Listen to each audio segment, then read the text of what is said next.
মারে, আমি অনেক দুঃখিত যে আমি ঠিক মতো তোকে খাওয়াতে পারছি না, পড়াতে পারছি না।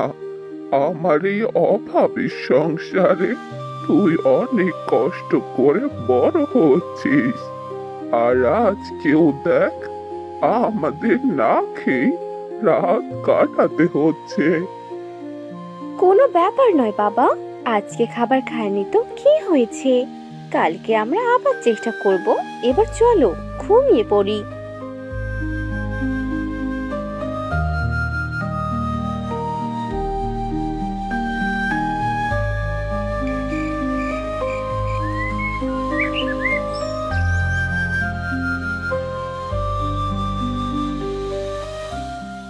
বাবা, আমি ভাবছিলাম কি, এবার আমি কাজ করব, সংসারটা আমি চালাবো।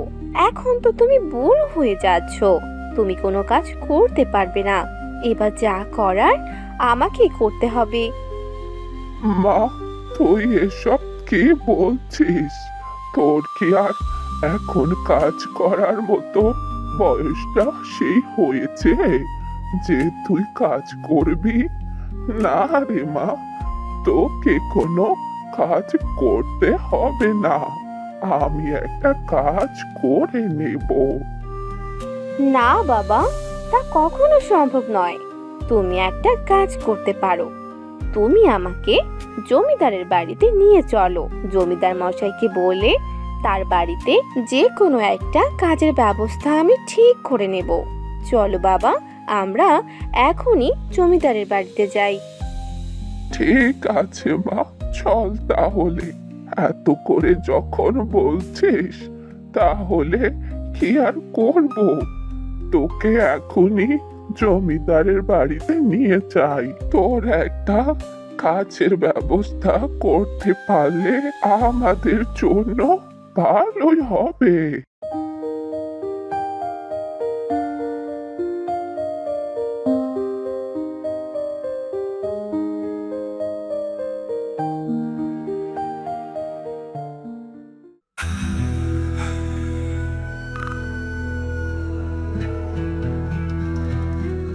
এ কি, তোরা কারা?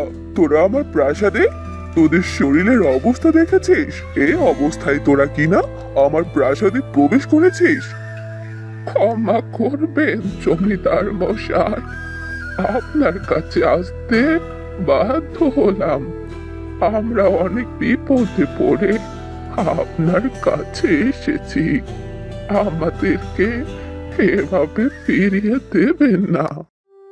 তাহলে বলতো শুনি, কি হয়েছে তোদের যে এত বিপদে পড়ে কিনা আমার কাছে আসতে হলো? আর আমার কাছে আসবি না কেন? আমি হলাম গ্রামের এক জমিদার, তোদের সামান্য কোনো বিপদ হলেই তো তোরা আমার কাছে চলে আসিস। তবে বল বল, এখন কি হয়েছে?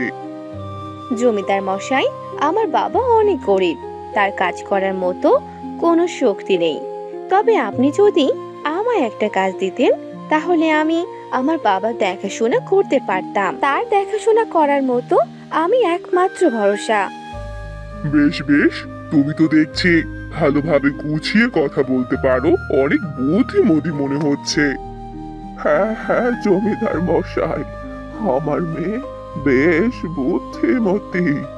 আমার মেয়ের বুদ্ধির কাছে সবাই হেরে যাবে। এবার আপনি আমার মেয়েকে একটা কাজের ব্যবস্থা করে দেন, আমাদেরকে সাহায্য করুন। তা না হলে যে আমাদের অনেক কষ্টে দিন কাটাতে হবে। হ্যাঁ হ্যাঁ, আমি ভেবে দেখব। এখন তোরা আমার বাড়ি থেকে চলে যা, আমার প্রয়োজন হলে আমি তোদেরকে আমার কর্মচারী পাঠিয়ে ডেকে নেব। তোর মেয়েকে তখন পাঠিয়ে দিস।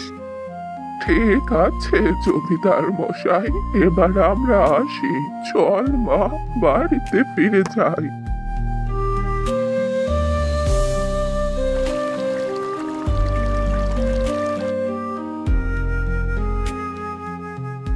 কি ব্যাপার বাবা, জমিদার মশাই তো আমাদের আর খবর পাঠালেন না। আমি যে তাকে বলে এলাম। যে আমার একটা কাজের খুব দরকার, আর তিনি কিনা এখনো কোনো খবর পাঠাচ্ছে না। এভাবে কি করে চলবে বাবা, বলো তো? দেখ তো মা, কে এলো। জমিদার মশাই আপনাদের যেতে বলেছে, আপনারা আমার সাথে এখনই চলুন।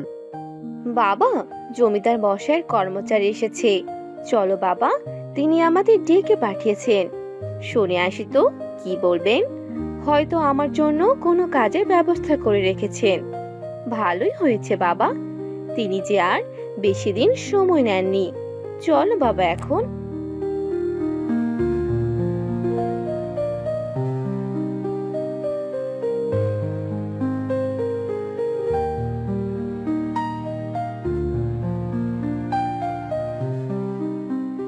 আজকে থেকে তুমি আমার বাড়িতে কাজ করতে পারো, তবে আমার যখন প্রয়োজন হবে তখন আমি তোমার বুদ্ধির সহযোগিতা নিতে চাই। আমি দেখতে চাই তুমি তোমার বুদ্ধি দিয়ে আমাকে কিভাবে সাহায্য করতে পারো। হ্যাঁ জমিদার মশাই, নিশ্চয়ই আমি আমার বুদ্ধির মাধ্যমে আপনাকে অবশ্যই সাহায্য করার চেষ্টা করব। বাবা, তুমি এখন চলে যাও, আমি আমার কাজ শেষ করে বাড়িতে চলে যাব।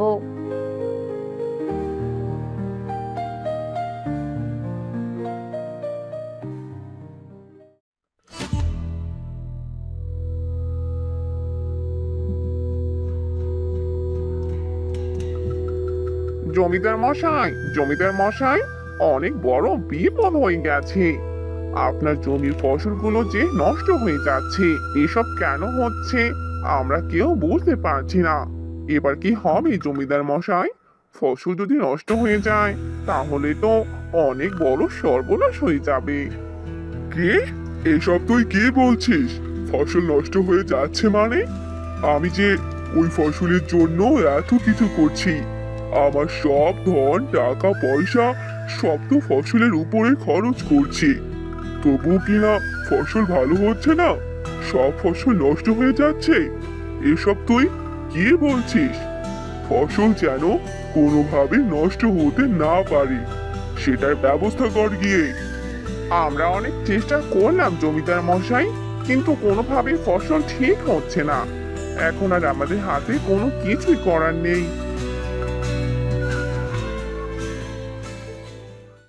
কি হয়েছে কি জমিদার মশাই, আপনি আমাকে খুলে বলুন, আমি চেষ্টা করব সবকিছু ঠিক করে দেওয়ার। তোমার মাথায় এতটাও বুদ্ধি নেই যে তুমি আমার ফসলগুলো ঠিক করে দিতে পারবে। বড় বড় লোকেরাই যা করতে পারছে না, সেটা তুমি কি করে করবে? তুমি তোমার কাজ করো গিয়ে মালা।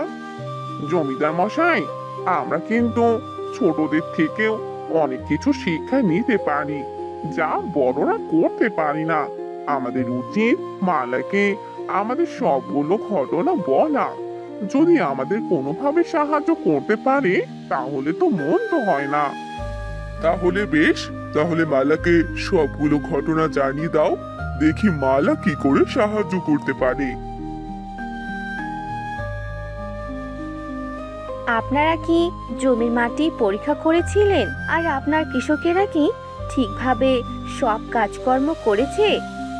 হ্যাঁ হ্যাঁ হ্যাঁ হ্যাঁ, ঠিকভাবে তো কাজ করেছে, তবে নিয়মের ব্যাপারে কোনো সমস্যা থাকতে পারে কিনা সেটা আমার জানা নেই। জানা নেই মানে? আমি কি তোদের টাকা দিয়েছি খারাপ বীজ নিয়ে আসার জন্য? আমি টাকা দিয়েছিলাম ভালো বীজ নিয়ে আসার জন্য, যেন ফসল ভালো হয়। আর এখন কিনা তোরা এসব বলছিস? আমি ঠিক বুঝতে পারছি না, তবে আমার কাছে একটা ধারণা আছে।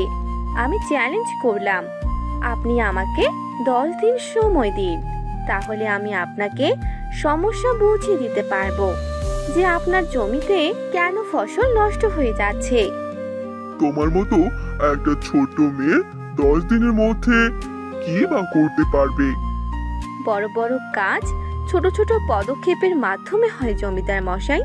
আপনি আমাকে সময় দিন, আমি দেখিয়ে দেব। ঠিক আছে, তাহলে তাই হলো। আমি তোমাকে 10 দিনের সময় দিলাম। এর মধ্যে দেখিয়ে দেবে যে আমার জমিটির সমস্যাটা কোথায়। আর কেন ফসল নষ্ট হয়ে যাচ্ছে। আর তুমি যদি এই কাজটি করতে না পারো তাহলে আমি তোমাকে কাজ থেকে বের করে দেব।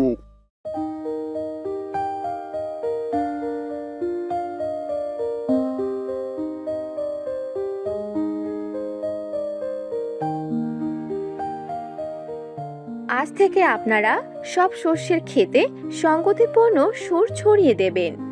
ফসলের গাছেরা সুরের মাধ্যমে এক নতুন শক্তি পাবে আর সারাদিন কাজ শেষ করে একে অপরকে সাহায্য করতে হবে।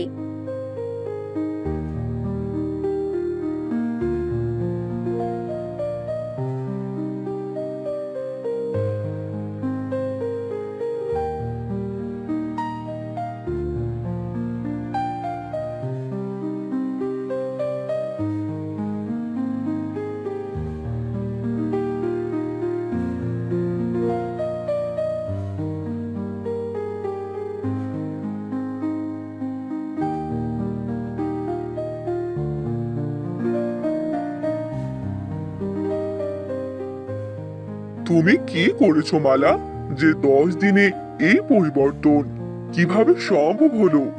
আমি যে কিছুই বুঝতে পারছি না। আমি স্বপ্ন দেখছি না তো? জমিদার মশাই, যতটা গুরুত্বপূর্ণ মাটি আর বীজ, ততটা গুরুত্বপূর্ণ মানুষের মনোবল। ও আপনার কৃষকেরা যদি একে অপরকে সহযোগিতা না করত তবে ফলন কখনোই এত ভালো হতো না। আর সবাই মিলে একসাথে কাজ না করলে এটা কখনোই সম্ভব হতো না। ফসলের মতো মানুষের জীবন মনোভাবের উপর নির্ভর করে। জমিদার মশাই, যদি আমাদের মনে বিশ্বাস থাকে তাহলে কঠিন কাজও সহজ হয়ে যায়। তাই শুধু বাহ্যিক কাজই নয়, ভেতরের শক্তি খুব গুরুত্বপূর্ণ। তুমি সত্যি অনেক বুদ্ধিমতী।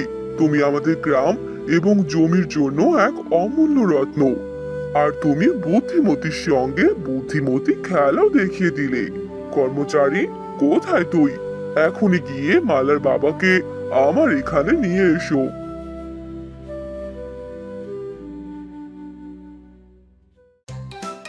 হ্যালো বন্ধুরা, আমাদের গল্পটি আপনাদের কেমন লাগলো তা অবশ্যই কমেন্ট করে জানাতে ভুলবেন না। এমন আরো মজার মজার গল্প দেখতে চ্যানেলটি সাবস্ক্রাইব করে সাথে থাকুন।